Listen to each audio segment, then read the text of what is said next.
রান্না করব মজাদার করলা ভাজি।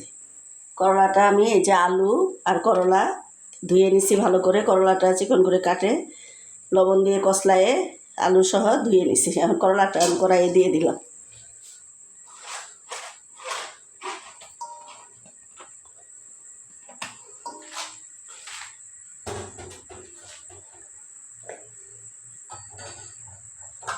করলাটা দেওয়ার পরে এর মধ্যে আমি সামান্য একটু রসুন বাটা দিয়ে দিলাম, একটু পেঁয়াজ বাটা দিয়ে দিলাম, সামান্য অল্প একটু আদা বাটা, তাহলে খাইতে মজা লাগবে এবং টেস্ট হবে অনেক। দিয়ে দিলাম লবণ,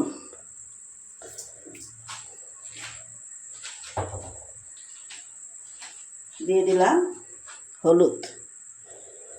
হলুদের গুঁড়াটা আপনারা পরিমাণ মতন দেবেন, লবণ পরিমাণ মতন দেবেন। আর আমি মশলা কোনোটাই দিব না।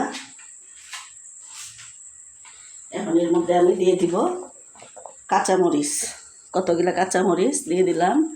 দিয়ে দিব পেঁয়াজ একটু বেশি দিব যেহেতু করলা ভাজি। দিয়ে দিলাম কয়েকটা গোটা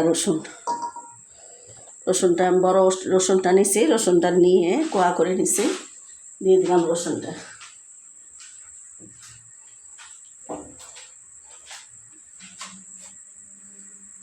এখন আমি দিয়ে দিব সরিষার তেল।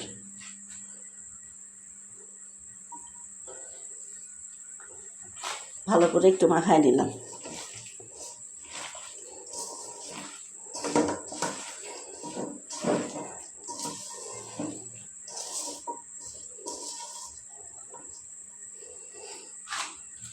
এখন আমি ঢাকে রাখবো।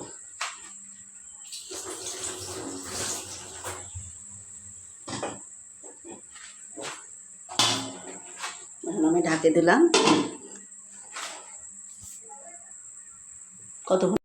এখন আমি করলার ঢাকনাটা উঠাইলাম।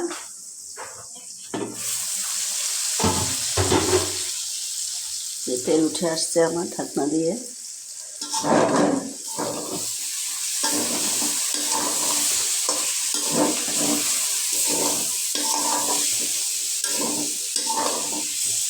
সেদ্ধ হয়ে গেছে করলা ভাজিটা সবসময় এইভাবে দিবেন, অনেক খাইতে মজা লাগে, অনেক সুস্বাদু এবং টেস্ট। আমি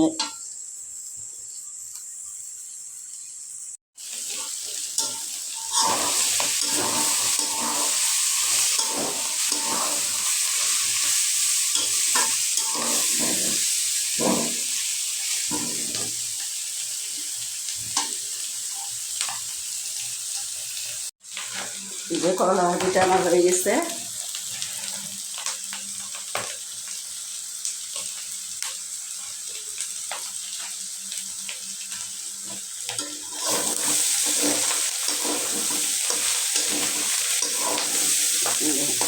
এখন আমি চুলাটা বন্ধ করে দেবো।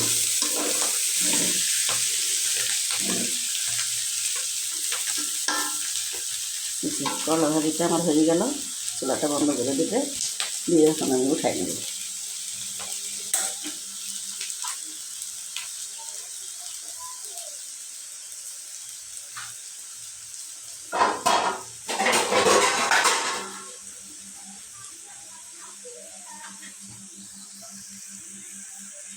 যে ভাজিটা এখন আমি উঠাই নেব।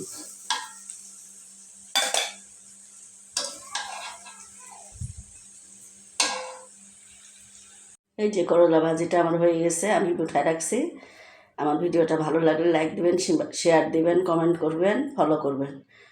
আসলে আমি ঘরোয়া মশলা দিয়ে খুব সহজে অল্প সময়ে সব তরকারি রান্না করি। সবাই আমার জন্য দোয়া করবেন।